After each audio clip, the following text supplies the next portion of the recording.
Hello everyone, video ওয়েবসাইটের পক্ষ থেকে ওয়েব টেমপ্লেট তৈরির ভিডিও টিউটোরিয়াল সিরিজ আপনাদের সবাই ওয়েলকাম জানাচ্ছি। আমি ফয়সাল আহমেদ। সো লাস্ট ভিডিওটা আমরা ঠিক যেখানে লিভ অফ করেছিলাম সেখান থেকে আজকে শুরু করা যাক। আমরা আমাদের সিএসএস ফাইলের মধ্যে আমরা ফন্ট ফেস অ্যাড করেছিলাম যেন আমাদের কাস্টম ফন্ট আমরা আমাদের ওয়েব পেজে ইউজ করতে পারি। সো আজকে আপনাদের সাথে কোডিং শুরু করার কথা, অতএব সব ধরনের টিপস এবং ট্রিক্স বাদ দিয়ে আজকে থেকে আমরা শুধুমাত্র কোডিং করবো এবং এইচটিএমএল কোডিং দিয়ে আমরা প্রথমে শুরু করতে যাচ্ছি। আপাতত এই পর্বের জন্য, অর্থাৎ এই ভিডিওটার জন্য আমরা আমাদের পিএইচডি ফাইলটাকে বাইরে রাখবো। আমাদের পিএইচডি ফাইল নিয়ে কোনো চিন্তা করতে হবে না। আমরা প্রথমে বেসিক যে এইচটিএমএল ফাইলের কিছু স্ট্রাকচার তৈরি করতে হবে। প্রথমে যে কোনো এটা আপনাদের যে কোনো ডিজাইনের জন্য, যে কোনো ওয়েব পেজের জন্য এই জিনিসগুলো আপনাদের দরকার, সেই জিনিসগুলো প্রথমে আমরা তৈরি করে নেব। এটা আসলে মেনলি আমি ফলো করে থাকি। আপনারা যখন সম্পূর্ণ ফ্লুয়েন্ট হয়ে যাবেন ওয়েব পেজ তৈরি করার ক্ষেত্রে, সেক্ষেত্রে আপনারা সবসময় একটা কাজ করতে পারেন, সেটা হচ্ছে একটা বেসিক টেমপ্লেট রাখতে পারেন, যেটার উপরে বেস করে আপনি সবসময় যে কোনো ওয়েব পেজকে সবসময় তৈরি করতে পারবেন এবং সেই অনুযায়ী কিছু বেসিক সিএসএস আপনারা আপনাদের পেজ সিএসএস ফাইলের মধ্যে ইনক্লুড করে রাখতে পারেন, যেন যে কোনো ওয়েব পেজের ক্ষেত্রে আপনারা এই জিনিসগুলোকে ব্যবহার করতে পারেন। সো প্রথমে দেখা যাক আমরা কিভাবে এইচটিএমএল ফাইলের মধ্যে কোডিং শুরু করবো, এইচটিএমএল কোড লেখা শুরু করবো। আপনারা জানেন এইচটিএমএল একটা শুধুমাত্র মার্কআপ ল্যাঙ্গুয়েজ, অতএব এটার মধ্যে প্রোগ্রামিং কোনো কনসেপ্টের কোনো প্রয়োজন পড়বে না, just basic markup language. So যারা এইচটিএমএল ভিডিও টিউটোরিয়ালগুলো দেখেছেন তারা অলরেডি জানেন কিভাবে এইচটিএমএল কোডিং করা হয়। বাট এই টিউটোরিয়াল সিরিজের জন্য আমি আপনাদেরকে পুরোপুরি প্রত্যেকটা লাইনের কোডকে আমি এক্সপ্লেন করে বোঝানোর চেষ্টা করবো যে কোনটা দ্বারা কি হচ্ছে। প্রথমে আমাদেরকে লিখতে হবে ডক টাইপ। ফাইলের এইচটিএমএল ফাইলের ডক টাইপ জিনিসটা হচ্ছে ফাইলের এইচটিএমএল স্ট্যান্ডার্ড ডিটারমাইন করার জন্য, অর্থাৎ এইচটিএমএল এর কোন স্ট্যান্ডার্ড ফলো করবে। W3C এর আন্ডারে অনেক ধরনের এইচটিএমএল এর এইচটিএমএল মার্কআপের স্ট্যান্ডার্ড রয়েছে, যেমন ধরা যাক ট্রানজিশনাল, ডিটিডি, HTML4, HTML5, এসবের ভ্যারিয়েশন রয়েছে। সো আমাদের টিউটোরিয়াল আমরা চেষ্টা করবো HTML5 বেসড মার্কআপ লেখার জন্য। সো HTML5 এর জন্য ডক টাইপটা হয়ে থাকে সিম্পল HTML। সো আমরা জাস্ট লিখবো doctype HTML। Doctype করার ক্ষেত্রে আপনারা খেয়াল করুন, ডক টাইপের ক্ষেত্রে আমাদের এই ট্যাগটা একটু ডিফারেন্ট। নর্মালি আমাদের HTML ট্যাগ হয় এইরকম, বাট এই ক্ষেত্রে আমাদেরকে একটা এক্সক্লেমেশন মার্ক অর্থাৎ বিস্ময়বোধক চিহ্ন ইউজ করতে হবে প্রথমে। সো এটা আপনাদেরকে মাথায় রাখতে হবে ডক টাইপটা কিরকম হয়। তারপর আমাদের যেটা প্রয়োজন সেটা হচ্ছে হেড। তার আগে আমাদেরকে অবশ্যই HTML রাখতে হবে, কেননা পুরো পেজটাকে আমাদেরকে র্যাপ করতে হবে HTML ফাইলের মধ্যে, HTML ট্যাগের মধ্যে। সো প্রথমে আমাদের হবে HTML, তারপর আমরা লিখবো হেড, তারপর আমরা হেডকে ক্লোজ করবো। আপনারা জানেন কিভাবে HTML কিভাবে ওপেনিং এবং ক্লোজিং ট্যাগ কাজ করে থাকে। এরপর আমরা বডি ওপেন করবো এবং বডি ক্লোজ করবো। সো প্রত্যেকটা ট্যাগের একটা ওপেনিং এবং একটা ক্লোজিং ট্যাগ থাকে সাধারণত, কিছু এক্সেপশন ছাড়া। সো এক্সেপশনগুলো আমরা পরবর্তীতে কোডিং এর মাঝখানে দেখে নিব কোথায় এক্সেপশন থাকে, বাট আপাতত আমরা কমন জিনিসগুলো লিখে নিই। আমাদের HTML ট্যাগের মধ্যে র্যাপ আপ করে রাখলাম আমাদের হেড এবং বডি। সো হেড সেকশনে আমরা কি দিয়ে থাকি সাধারণত? হেড সেকশনে আপনারা জানেন যে আমাদের ব্রাউজারের জন্য বিভিন্ন ইনফো থাকে, সার্চ ইঞ্জিনের জন্য বিভিন্ন ইনফো, এইসব থাকে। তো প্রথমে আমরা টাইটেল তৈরি করে নিই। আমাদের টাইটেল হচ্ছে ধরা যাক web template or web page template. So এই টাইটেলের কাজটা কি? আপনারা জানেন টাইটেলের কাজ হচ্ছে আমাদের ব্রাউজার এইখানে এই অংশে ট্যাবের মধ্যে যে নামটা দেখায় এটা আমাদের টাইটেল হিসেবে টাইটেলটা এখানে ডিসপ্লে করে। সো আমরা টাইটেলের মধ্যে দিলাম ওয়েব পেজ টেমপ্লেট। এরপর আমরা লিখবো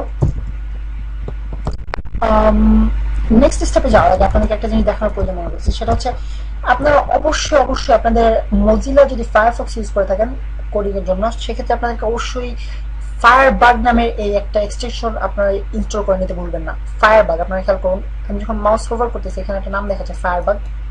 এটা হচ্ছে আমাদের এক্সটেনশনের নাম, একটা প্লাগইন অথবা এক্সটেনশন বলা যেতে পারে Firefox browser.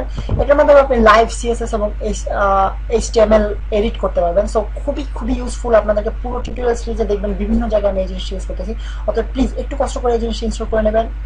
Just simply ফায়ারফক্সের extension manager থেকে, অ্যাডন ম্যানেজার থেকে আপনি এই জিনিসটা ইনস্টল করতে পারেন। যে করে একটা ভিডিও টিউটোরিয়াল আমি সম্পূর্ণ প্রসেসটা দেখিয়ে দিয়েছি, এটা কিভাবে ইউজ করা সেটাও দেখিয়ে দিয়েছি। আশা করি একটু কষ্ট করে আপনারা ভিডিওটা দেখে নেবেন। সো ফায়ারবাগ ইনস্টল করার পর আপনারা যদি গুগল ক্রোম ইউজ করে থাকেন, সেক্ষেত্রে গুগল ক্রোমের ডেভেলপার্স টুল ইউজ করে আপনারা এই কাজগুলো করতে পারেন, বাট আমি প্রিফার করি ফায়ারবাগ ইউজ করা। সো এই টিউটোরিয়াল সিরিজ আমি ফায়ারবাগ ইউজ করবো। সো আপনারা প্রথমে ফায়ারবাগ ইনস্টল করে নেবেন। এখন আমি যদি পেজটাকে রিফ্রেশ করি আমাদের index.html ফাইলটাকে, আপনারা খেয়াল করুন এখানে ওয়েব পেজ টেমপ্লেট লেখাটা চলে আসছে, সেটা হচ্ছে আমাদের টাইটেল। এখন ফায়ারবাগ ওপেন করে নিই আমরা প্রথমে। সো এটা হচ্ছে আমাদের ফায়ারবাগ। ফায়ারবাগ উইন্ডোতে আমরা যে কোনো ধরনের এরর এখানে আমরা দেখতে পাবো, যে কোনো ধরনের এরর থাকলে আমরা এখানে ডিসপ্লে করবে।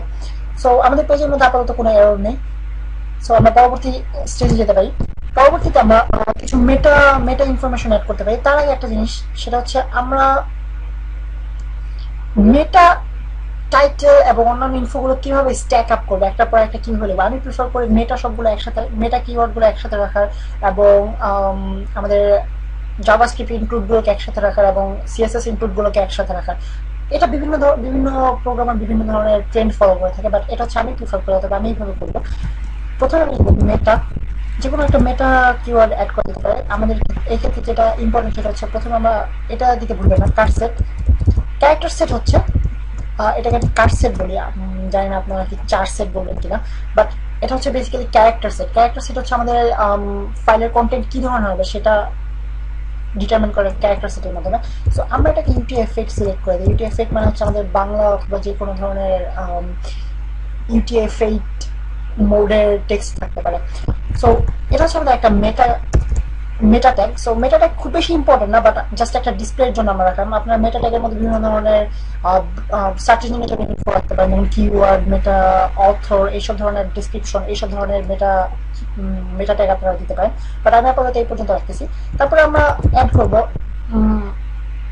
আমাদের CSS file. So CSS file add করার ক্ষেত্রে আমি সাধারণত ইম্পোর্ট ইউজ করি না। দুই ধরনের মেথড রয়েছে, একটা হচ্ছে ইম্পোর্ট আর একটা হচ্ছে সরাসরি লিঙ্ক করানো। সো আমি সাধারণত লিঙ্ক ট্যাগ ইউজ করতেছি। সো আমি এখানে লিঙ্ক ট্যাগ ইউজ করতেছি।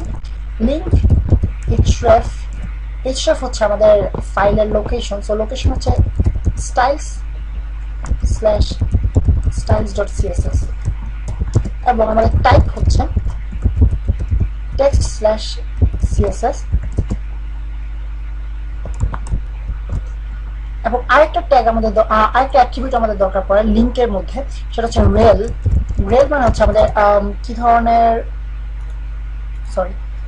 কি ধরনের কি টাইপের ফাইল আমরা ইনক্লুড করতেছি লিঙ্কের মধ্যে, আমরা কি ধরনের ফাইলকে আমরা লিঙ্ক করছি সেটা আমাদেরকে সিএস এর ক্ষেত্রে আমাদের হবে style sheet, simply style sheet. So এটা হচ্ছে আমাদের সিএসএস ফাইলকে ইনক্লুড করার মেথড। আমরা এখানে সিএসএস ফাইলকে ইনক্লুড করে ফেললাম। আপনারা জানেন যে আমাদের ফুল পাথ ইউজ করতে হবে। ফুল যে ফাইলের প্যাচ রয়েছে এখানে রিলেটিভ হিসাবে ইউজ করতে হয়, অর্থাৎ আমাদের index.html যে ফোল্ডার রয়েছে তার ঠিক একই ফোল্ডারের মধ্যে স্টাইলস ফোল্ডারের মধ্যে styles.css নামে এই ফাইলটা রয়েছে।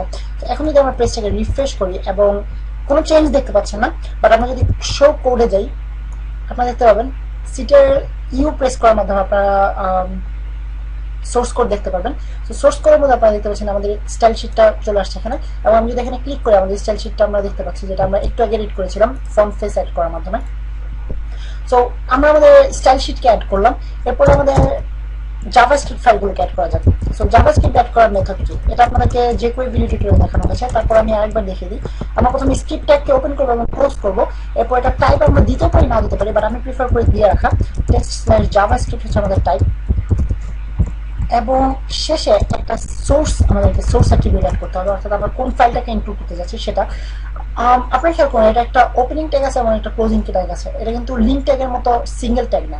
সো এই জিনিসটা মাথায় রাখতে হবে। লিঙ্ক ট্যাগের ক্ষেত্রে এরকম কোনো ক্লোজিং ট্যাগ নেই, একটা সিঙ্গুলার ট্যাগ এটা। আর আমাদের স্ক্রিপ্ট ট্যাগটা একটা ডাবল ট্যাগ, ওপেনিং ট্যাগ এবং ক্লোজিং ট্যাগ থাকতে হবে। এরপর আমরা সোর্সটাকে ইনক্লুড করে দিই এখানে। সোর্স হচ্ছে js/ প্রথমে আমরা jQuery কে ইনক্লুড করে নিই, jQuery.js, এবং এই লাইনটাকে আমরা জাস্ট সিম্পলি কপি পেস্ট করতে পারি।